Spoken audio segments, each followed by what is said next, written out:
กราบสวัสดีครับพ่อแม่พี่น้องป้องปลายสุภูสุคนมาเมื่อนี้บ่าวกับปูมเสนอเมนูยำมาม่าทะเลร่วมโอ้อาญาเลยพี่น้องเลยก็ต้องซื้อมื่อนี้ได้ไก่ปิ่งไก่มาน้ำพร้อมตับอย่างละนิดอย่างละน้อยเอาแล้วกันลุยพักไม่ได้บอกดอกพักมื่อนี้ข้างสวนนี่เราต้องแบนครับกุ้งโตเป่งๆเลยพี่น้องนี่คือกุ้งแนมไปเห็นหรอกเนาะ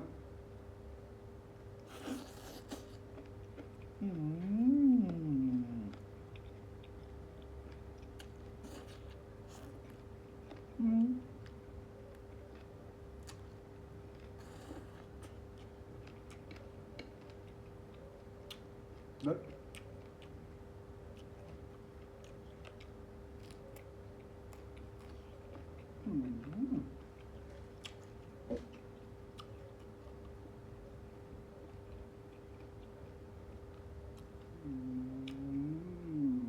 นี่แหละเขาว่ามีความสุข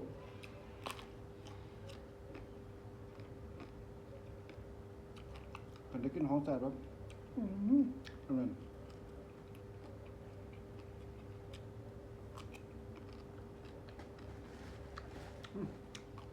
ฮะตัวนี้ตับไก่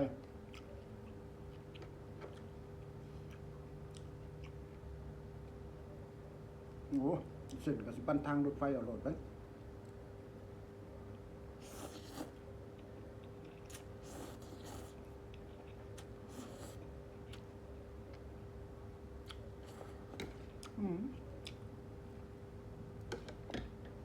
เด็ดของเพิ่น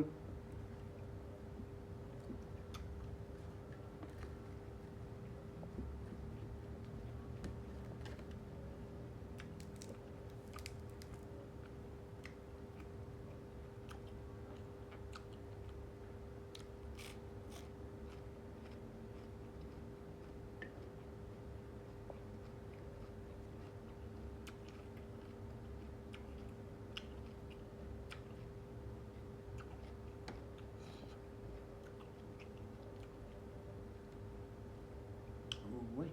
เด็ดผักพี่น้องเลยเนาะเดี๋ยวสายเฮียสายเอาหล่นเข้ามา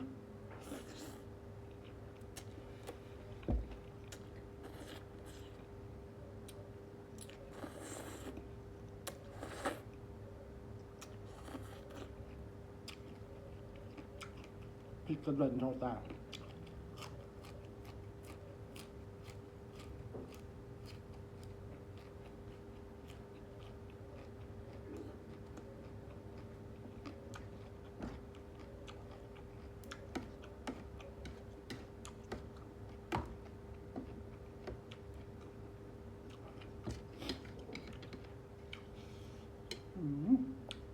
เด็ดเด็ดเด็ด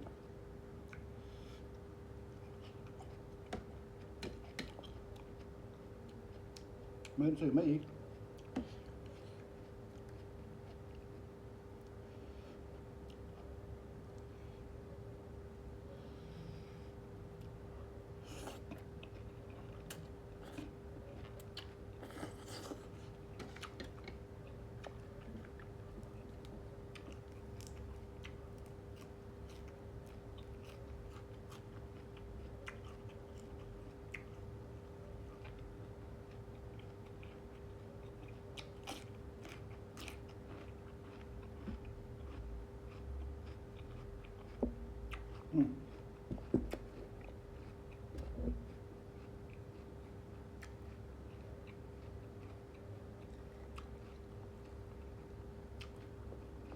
แนวจุ่มข้อฟองฟอง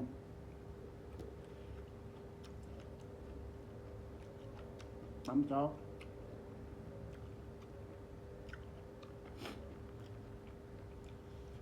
โอ้ยยำเขาเด็ดดีพี่น้องเลยโอ้ยหรือว่าได้ย้อนได้เป็ดกับบ่จักแต่ว่าเด็ดแห้ง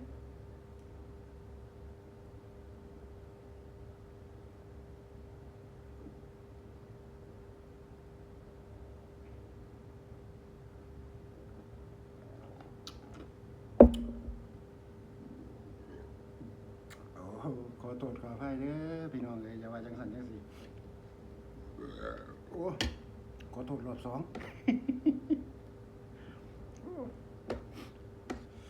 นี่แหละเนาะเพราะว่าการได้กินของถึงปากถึงใจแล้วมันมีความสุข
เด้อพี่น้องบ่สุภาพคนขันกินอิ่มปุ๊บมันก็เอื้ออาบเลยแหละ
โอ้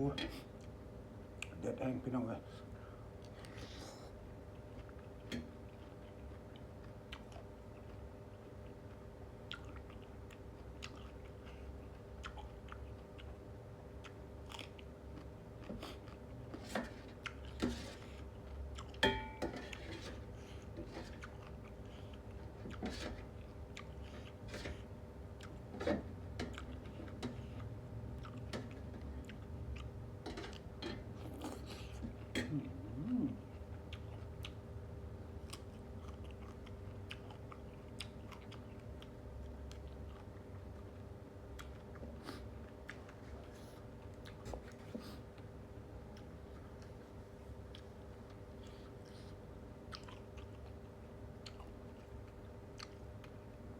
แซ่บจนคำสุดท้ายไหม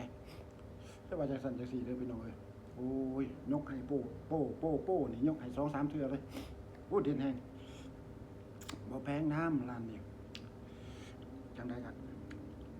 ลงมาถามพี่กัดก็ได้บ่บอกดอก